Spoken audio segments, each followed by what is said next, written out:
مرثیہ بروفات بڑے ابو حضرت حاجی نجام الدین صاحب رحمۃ اللہ علیہ، دیوان مئو پرتاپ گڑھ، اسقلر محمد اکرم طاہر پرتاپ گڑھی، نیک سیرت نیک دل ایک نیک انسان چل بسا، خادم علماء و طلبہ بن کے ذیشان چل بسا۔ ہائے صد افسوس ہمارے درمیان گناہ رہے، چھوڑ کر دنیا فانی قبر میں وہ سو گئے۔ اے نظام الدین یادیں آپ کی جب آئے گی، اہل خانہ کو بڑی پائے گی۔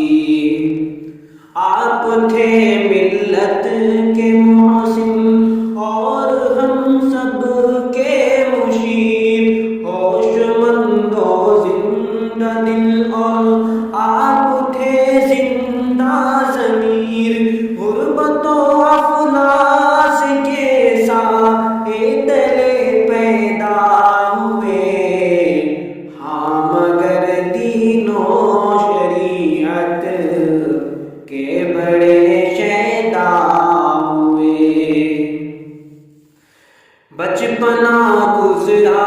غریبی مفلسی کے درمیان، درمیان مفلسی ہی ہو گئے وہ نوجوان، مفلسی نے اس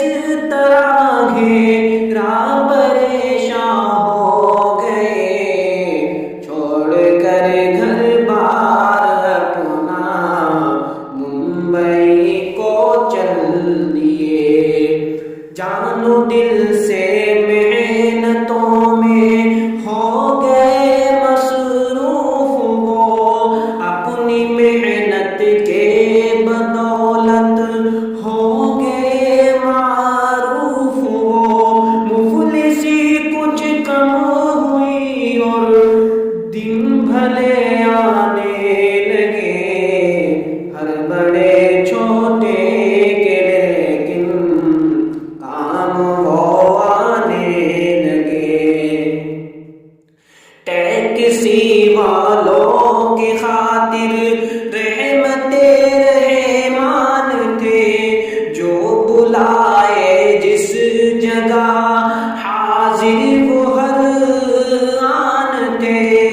ہر پریشان حال کی خدمت وہ کرتے تھے سدا، جو بھی آتا مشکلوں میں کام آتے ہر جگہ۔ ممبئی میں دن گزارا آپ نے 40 سال، ہر کسی کے کام بھی آتے رہے 40 سال، آخری ایام میں رہنے لگے بیمار ہو، آخرت کے واسطے ہونے لگے تیار ہو۔ 7 تھی تاریخ مہینہ جنوری کا تھا سنو، آخری ایام کی حالات بھی سنتے چلو۔ صبح کو جب 10 بجے تھے ہاسپٹل کو چل دیے، غالباً 11 بجے وہ ہاسپٹل میں آ گئے۔ شام تک چلتا رہا تھا مستقل ان کا علاج، ہاں مگر افسوس کی وہ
کشمکش میں صبح پھر روشن ہوئی، ملنے جلنے والوں کی ایک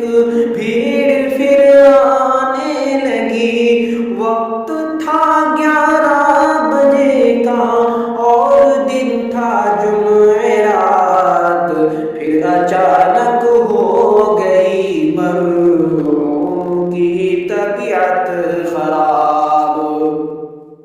1:07 پر ہاسپٹل پر پھر چل دیے، ہاں یہیں سے آخری منزل کی جانب چل پڑے۔ جب بٹھایا کار پر تو ہم سبھی رونے لگے، یوں لگا جیسے خزانہ قیمتی کھونے لگے۔ لے چلے سلطان پور ان کو دکھانے کے لیے، در حقیقت آخری گھر کی طرف جانے لگے۔ چل بلا کوڑور سے مرحوم آگے بڑھ گئے، موت کے آثار پھر کچھ کچھ نظر آنے لگے۔ درگاپور پہنچے ہی تھے کہ سانسوں کی رک گئی، جسم ڈھیلا ہو گیا اور دل کی دھڑکن رک گئی، روح نکلی کر گئی پرواز سوئے آخرت، عالم فانی سے رخصت ہو کے پہنچی آخرت۔ یہ خبر دیوان مئو پہنچی تو سب رونے لگے، ہر بڑے چھوٹے یہاں پر ہوش کو کھونے لگے۔ لاش جب پہنچی یہاں کوہرام ایک برپا ہوا، غم میں ڈوبا سارا منظر، سب کو ایک صدمہ ہوا۔ جو جہاں پر تھا وہیں پر رو پڑا زارو پتار، کون سمجھائے کسے، سب رو رہے تھے زار زار۔ چھوٹے بیٹے شعیب سعودیہ میں تھے مقیم، ایک بیٹی ممبئی میں ان کی تھی بے حد سقیم۔ جب خبر پائی تو حضرت ہو گئے صدمے سے چور، چل پڑے ملک کویت سے، حالانکہ منزل تھی دور۔ جو جہاں تھا وہ وہیں سے چل پڑا گھر کی طرف، تھا کوئی ممبئی شہر میں، کوئی تھا ملک عرب۔ صبح جمعہ کو مگر سب آ گئے تھے لکھنؤ، ان کو لینے کے لیے گاڑی گئی تھی لکھنؤ۔ جب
ضبط کر پائے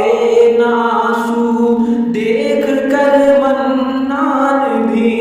شوکتوں پر کرکت کے چیخیں بھی بلند ہونے لگی، بیٹیاں بہنیں بہو بھی چیخ کر رونے لگی۔ ہاں علاؤالدین کی آنکھیں بڑی نمناک تھیں، اور غیاث الدین کی آنکھیں بڑی غمناک تھیں، تھے نیاز الدین بھی اس وقت بے حد بے قرار، کوششوں کے باوجود ان کو نہ آتا تھا قرار، بیٹوں میں معراج اپنا ہاتھ ملتے رہ گئے، دیکھ کر والد کی میت شعیب روتے رہ گئے، آج عبداللہ کی آنکھیں ہوئی تھی اشک بار، اسلم و حضرت کی حالت ہو گئی تھی بے قرار، سعد و بوذر بھی خبر سن کر کے آئے دور سے، اختر و ارشد بھی میت دیکھ کر رنجور تھے، ہاں جنید باوفا کرنے لگے چیخ و پکار، بہہ پڑے آنکھوں سے آنسو، رو پڑے زانوں قطار۔ ابو ہریرہ اور حذیفہ بھی بہت رونے لگے، معاویہ حمزہ بھی اپنے ہوش کو کھونے لگے، حامیہ اشہد کی حالت بھی ہوئی تھی بے قرار، سعودیہ میں اشتیاق احمد ہوئے تھے اشک بار، 2:30 بجنے والے تھے تب میت اٹھائی گئی، سرزمین دیوبند مئو کی اس گھڑی تھرا گئی، 20 منٹ پہنچی تھی میت کھلے میدان میں، تھے ہزاروں لوگ اکٹھا اس کھلے میدان میں، 20 منٹ تک آنے والے لوگ سب آتے رہے، حضرت نظام الدین کی خاطر دعا کرتے رہے، ہو گیا ان کا جنازہ جب بجے تھے پورے 3، تھے جنازے میں بڑی تعداد میں علماء دین، جس طرف اٹھی نظر آیا نظر بس سر ہی سر، غم میں ڈوبا تھا وہاں موجود ہر فرد بشر، 3:10 پر لائے قبرستان میں، جو جہاں پر تھے کڑے سب آئے قبرستان میں، ایک تکا ہارا مسافر اپنی منزل پا گیا، قبر کی آغوش میں جا کر مسافر سو گیا، یا الہی قبر میں ہو تیری